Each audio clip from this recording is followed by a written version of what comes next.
So ayan, bali ito na naman nga pala guys, bali yung trabaho namin ay ganun pa rin. So kung ano kahapon, yun ay aming ipagpapatuloy sa ngayon. So ngayon ay ito na, bali mag-flooring na kami ng tangke at saka mag-finishing plaster sa dingding. So sa loob at saka sa labas na lang yung aming gagawin. Pagkatapos nyan ay tapos na. So yun na lang talaga ang last na tatrabahoin namin. Ayan. So pagkatapos nyan, okay, retira na, pahinga na. So ayan, bali ito yung ginagawa ko dito ay maghahalo ng buhangin. Ayan. So yan ay pang flooring sa tangke. Yan, stockan niya ng tubig. So yun ang ginagawa ko dyan. So ako yung tagahalo. At saka yung mga sako dyan, ako rin yan ang naghakot. Ayan. So mag-isa lang ako niya naghakot. Yung buhangin, tapos yung hollow blocks, at saka yung simento, saka yung kabilya. So yun ay hinahakot ko na lang. So kaya naman, dahan-dahan lang, kaya naman tapusin. Ayan. So kahit ganun pa man ay matapos na namin to kahit paunti-unti yung pag ano ko, pag hakot. So yung hakot ko tulad ng hollow blocks ay 11 piraso isang biyahe. Saka yung buhangin, 3 sako kada biyahe. Pero yung pagkasako niya ay hindi naman puno, kalahati lang talaga. Kasi hindi kaya yung makina kasi ang nahirapan. Saka ano, hindi kaya talaga pag puno yung 3 sako. Talagang ano, isa't kalahati lang. Kung susumahin ay isa't kalahati lang tingin ko. Yung pagkasako ko niyan. Pero okay lang yun, kaya naman ng motor. Ayan. So yun, bali ginagawa ko dito ay mag-share na ulit ako. Ayan. So ganun, pag kulang kailangan mag-share na. Ayan. Kasi andyan naman yung pan-share na. Kahit anong oras pwede natin share na yan. Ayan. So para yan sa pang plaster sa dingding. So kapag sa loob yung sa sahig ay flooring ay hindi na kailangan salain. Ayan. So ito lang talaga yung sinasala ko, yung sa plaster kailangan talaga walang bato para maganda finish yung pagka plaster niyan. Ayan. So yun guys, bali yun lang ang gagawin ko ngayon, yung taghalo yan, mag-serne, maghahakot kapag kulang. Ayan. So yun, bali ito lang guys yung gagawin ko ngayon. So yun, so diretso na lang to guys na aking ginagawa. Ayan. So ganun lang guys yung gagawin ko dito. Ayan. So yun, bali medyo mahaba lang to pero okay lang. Tingnan nyo lang guys yung aking video yung hanggang sa matapos. Ayan. So sana hindi kayo magsawa sa aking video kasi minsan boring talaga, pero okay lang yun. At saka yung damit ko dyan, ayan hindi na ako na naligo, okay lang yun, diretso trabaho na tapos yung damit ko nyan wala na pampalit, pero goods pa naman. Ayan. So yun guys, mag-aantay ngayon, mag-isala muna tayo. Ayan.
So ayan, bali okay na, natapos na yung aming ginawang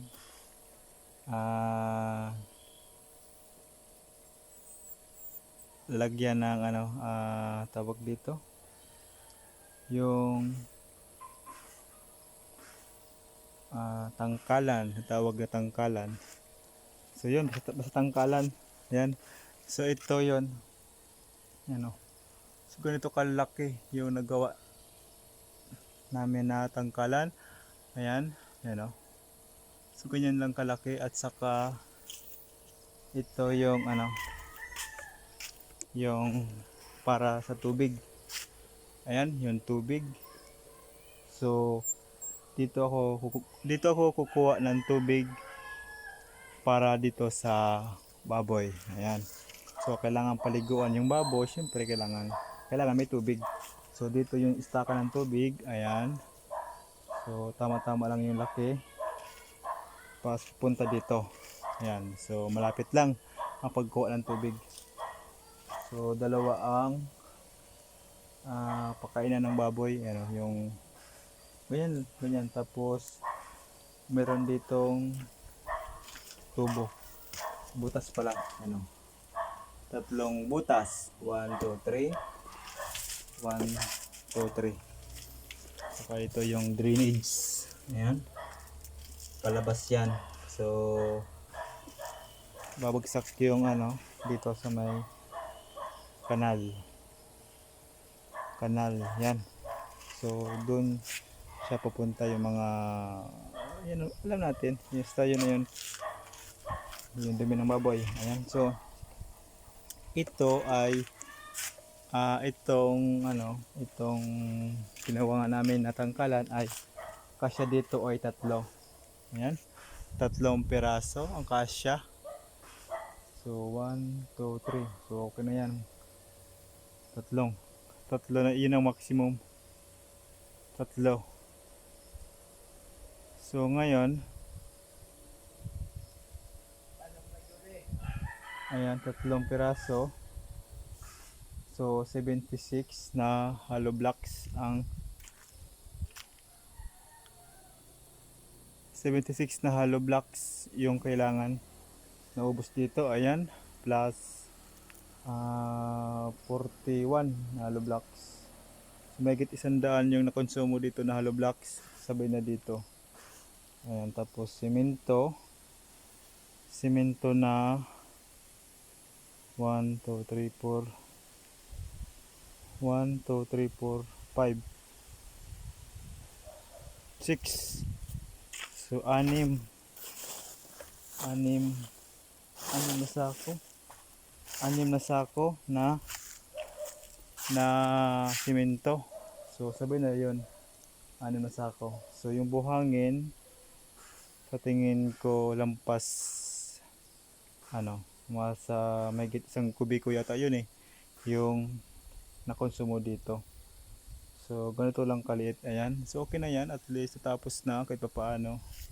Yun ay estimate ko yung buhangin. Ayan, so yun lang kalaki. So kailangan pa nito yung bubong. So yung bubong ay lagyan natin ng temporary trapal lang, okay na yun. So temporary lang muna yun kasi wala pang budget. So yun, is importante ito yung lalagyan, yung harang. Ayan. So tapos na. So bukas try na namin to kung pwede na, try namin to bukas kung walang leak. So bukas pa to kasi katapos pa lang namin ito na hapon. Ayan. So bukas matigas na yan, kaya subukan namin na lagyan tubig. So ito yung drainage niya sa baba kung sakali maglilinis kami. Kasi dito may iwasan magkaroon siya ng kiti-kiti. So kasi na-stackan siya ng tubig, so magkaroon siya ng kiti-kiti. So yan, meron siyang drainage dam para kung sakaling maglilinis ng tangking na to ay madali na lang. So ipawas na lang dyan punta dito sa labas. So yun. So sa tingin ko mga mahigit isang drum to, ang kasya dito tubig. So pwede na yan, kasya na dito sa tatlong baboy. Ayan so finish na. Ayan, finish na ayan so okay na, sulit na rin yung pinagpagawa namin. Ayan ito na yung drainage dyan. Ayan basta yung tatlo malawag na yon, so okay na yon sa tatlo. Ayan mahigit 2 metro yung lapad. Ayan natin, 2 metro, 1, 2, ayan, so mahigit 2 metro. Ayan, so yun lang, ito yung papasok. So yun, hanggang dito na lang guys yung aking video. Thank you sa panood, hanggang sa muli.